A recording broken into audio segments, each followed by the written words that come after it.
നമസ്കാരം. Raf talk ഫുട്ബോളിലേക്ക് എവർക്കും സ്വാഗതം. 2025 ഇപ്പോൾ ഫുട്ബോൾ ലോകത്തെ ഏറ്റവും വിലപിടിപ്പുള്ള താരമാരാണ്?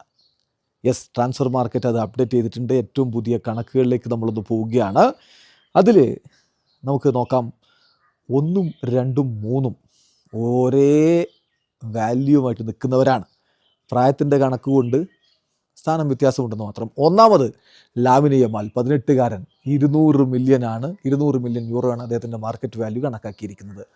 രണ്ടാമത് ഏർലിംഗ് ഹാലൻഡ്, 25 വയസ്സ്, 200 മില്യൺ യൂറോയാണ് അദ്ദേഹത്തിൻ്റെ മാർക്കറ്റ് വാല്യൂ കണക്കാക്കുന്നത്. മൂന്നാമത് കിലിൻ എംബാപ്പെ, 27 വയസ്സ്, 200 മില്യൺ യൂറോയാണ് അദ്ദേഹത്തിൻ്റെയും മാർക്കറ്റ് വാല്യൂ കണക്കാക്കുന്നത്. ചുരുക്കത്തിൽ ഈ 3 പേർക്കും ഒരേ മാർക്കറ്റ് വാല്യൂ ആണ്. ഇവർ 3 പേരുമാണ് ഇപ്പോൾ ലോകത്തെ ഏറ്റവും വിലപിടിപ്പുള്ള താരങ്ങൾ. നാലാമത് ബെല്ലിംഗാം, 22 വയസ്സ്, 160 മില്യൺ യൂറോ. അഞ്ചാമത് വിനി ജൂനിയർ, 25 വയസ്സ്, 150 മില്യൺ യൂറോ. ആറാമത് പെഡ്രി, 23 വയസ്സ്, 140 മില്യൺ യൂറോ. ഏഴാമത് ജമാൽ മുസിയാല, 22 വയസ്സ്, 130 മില്യൺ യൂറോ. എട്ടാമത് ബുക്കായോ സാക്ക, 24 വയസ്സ്, 130 മില്യൺ യൂറോ. ഒമ്പതാമത് ഒലീസ്, 24 വയസ്സ്, 130 മില്യൺ യൂറോ. പത്താമത് കോൾ പാൽമർ, 120 മില്യൺ യൂറോ, 23 വയസ്സ്. ഒപ്പം തന്നെ 120 മില്യൺ യൂറോയുള്ള ഡെക്ലാൻ റൈസ് ഉണ്ട്, 26 വയസ്സ്. അതുപോലെ തന്നെ അലക്സാണ്ടർ ഐസക് ഉണ്ട്, 26 വയസ്സ്, 120 മില്യൺ യൂറോ.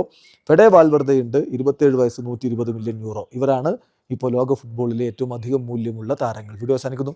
ഫുട്ബോൾ ലോകത്തെ കൂടുതൽ വിശേഷങ്ങളുമായി റാഫ് ടോക്സിൻ്റെ എത്താം.